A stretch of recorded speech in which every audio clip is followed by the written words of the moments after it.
Today, we're making a very tender and flavoursome pot-roasted pork shoulder with just 3 major ingredients. The whole dish cooks in 3 hours and it's extremely easy to make. So let's do it. First up, let's introduce our 3 ingredients. We have the soy sauce, which gives us the salinity and a lot of umami, making the pork taste meatier. We have some Shaoxing wine. If you don't have access to Shaoxing wine, you could easily replace this with sherry. They both add a bit of nuttiness, a bit of sweetness, with a dry finish that is extremely complex. We then have my favorite, the mirin, which adds a bit of sweetness and thickens the cooking liquid by quite a bit. If you don't have access to mirin, you can use any dessert wine, port included, because the color is going to be dark anyway. This, of course, is inspired by 3-cup chicken, a Jiangxi dish, made famous around the world by Taiwanese chefs. Wonderful comfort food that goes well with almost anything. With that out of the way, let's talk about the pork shoulder, which magically appeared.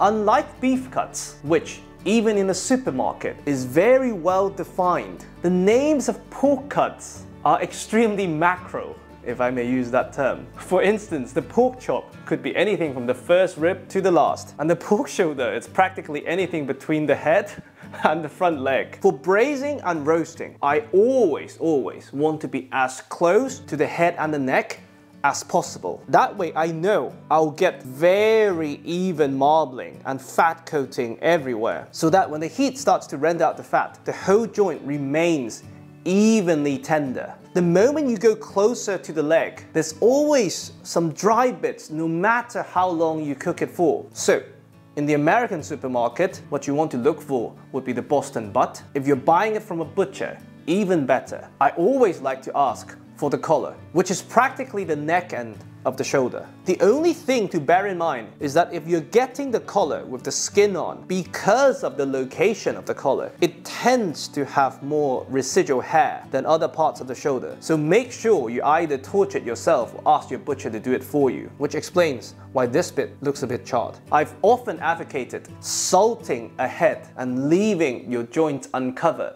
in the fridge at least overnight, up to 3 days, for most of my roasting videos, if time permits. But for most pork meat, I would almost go as far as saying it is a necessary but not sufficient condition to make sure they are tender and juicy throughout. So please try to at least buy it in the morning, salt it generously at around 0.6% salt, and leave it in the fridge uncovered. This way, the fridge would also dry out the surface a bit, making browning much easier.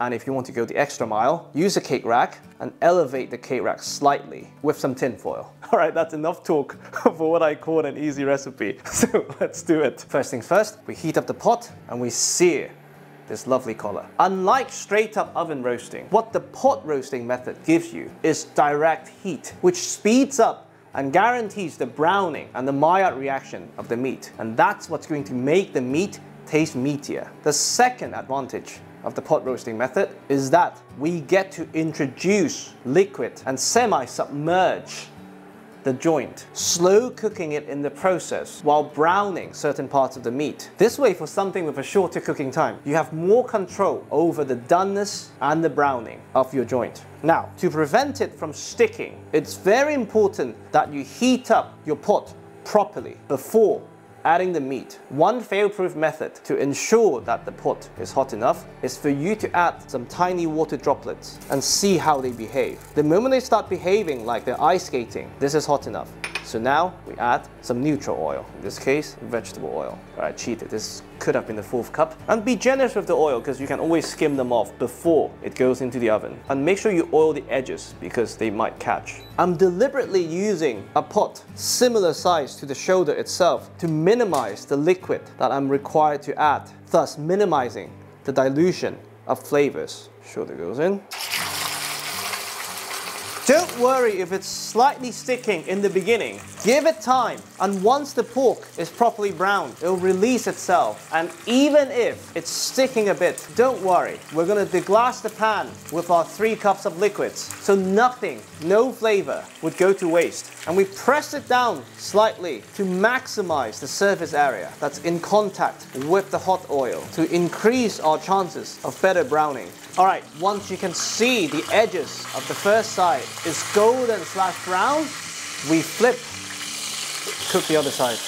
Just look at the color. Something that would take the oven longer to achieve. This is the control I'm talking about compared to the oven browning method. So once we're starting to brown the other side, I like to skim off some of the excess fat, because remember, the shoulder, especially such a fatty joint like the collar, will release a lot more fat during the roasting process. And now, some optional ingredients. Some ginger. This would add some complexity, and it's also very tasty after cooking. Ginger cooked over a long period of time is nowhere near as spicy as raw ginger, so don't worry too much about the heat. So they go in. A bit of whole garlic, skin on, just to make fishing out easier. Again, the recipe is just a guideline. Once you've made this once, add whatever you like. Make it spicy, make it sweeter, make it sour. Bit of scallion white. Again, keeping them chunky just to make fishing out later easier. Another extremely optional ingredient is star anise. For me, brings out some wonderful meatiness from the pork, but this can be overpowering, so we're adding it just during the latter part of the searing, and we'll fish it out before this hits the oven. We're deliberately not browning the skin, by the way, at this stage to prevent it from being leathery, chewy. How many times have you had slow roasted pork shoulder that falls off the bone with very crispy looking skin, but end up having skin that feels like cardboard boxes? That's because, as well as fat, there's a lot of connective tissue under the skin, and that connective tissue needs time to soften and turn into gelatin before you can shock it with high heat to brown it to become crispy. If you cook the connective tissue prematurely at high heat, it will remain tough no matter how long you cook it for later. So, not touching the skin at this point. And for a pot roast like this, we're not looking for crispy skin. We're looking for tender flesh and complex flavors. Cook the other side. Now we form a beautiful bed with the aromatic vegetables. Now, we start to introduce the 3 cups. First up, the mirin. Sweetness and thickness. And of course, we take this opportunity to scrape up whatever burn bits that's in the pan, mopping up all the meaty flavors. And the sugar content of the mirin would aid the Maillard reaction, what's going to make the pork taste meaty. Once this is looking syrupy, we add the Shaoxing wine. And for the Shaoxing wine, you don't even need to cook out the alcohol if alcohol is not a concern for you. Depends on your taste, the flavor could be additive, so try it both ways. Next up, the soy sauce. This is a 50-50 light and dark soy mix. Light for the salinity, dark for the texture and color. But if you only have one, use light soy. And remember, we've salted the pork already, so don't go too heavy on the soy sauce. Now, we sit this joint back on top, and we introduce some liquid, just enough to cover 2/3 of the shoulder. If you want this to be a richer, more complex dish, you can use Shaoxing wine for that. If you want a cleaner flavor, you can use water. So today, we'll use some water. Perfect. Bring this back to a boil, fish out the star anise. Once it's boiling, this goes into a preheated oven at 150, middle shelf, uncovered, so that the top heat of the oven could continue to brown the pork while our liquid is braising the other 2/3 of the pork and reducing itself at the same time, giving us a thicker liquid when we finish the dish. And it's very important that you flip it every half an hour so you get equal opportunity browning. And in 3 hours, we'll have tender, flavoursome pork with a wonderful jus. I'll see you then. Alright, after 3 hours, this very beautiful thing comes out of the oven. Oh my god, I mean, just look at this. Look at the color. That's the power of the mirin and the soy sauce. The skin has softened, the collagen has broken down as promised. Now, we take this beauty out to rest, and it really is a beauty. And now we have to be a bit careful. Look at this. So this just needs about 5 minutes to rest. During that time, we'll make our wonderful glaze. But just remember, this handle is really hot, yeah? We grab a sieve, we simply add a very generous dash. You don't have to reduce the whole thing if you're just making a portion or two, and we bring in some heat. Once again, we can skim off some excess fat. It's a personal preference, but for sauce and glaze, don't skim off all of it. You need a bit of fat for the emulsion to occur. So we're gonna keep a thin-ish layer. And as usual, Cassie's Panda whisk. And you reduce it to the consistency you desire. The sugar content in the mirin itself is quite thickening, but if you want something that's closer to a gravy, a bit of cornstarch would do the job. But mindful that the soy sauce could be salty. So once you're close to the consistency, taste before you reduce further, otherwise this could become too salty. So for me, once it starts to coat the sides, this is the consistency I like. So stove off, and we can carve and plate.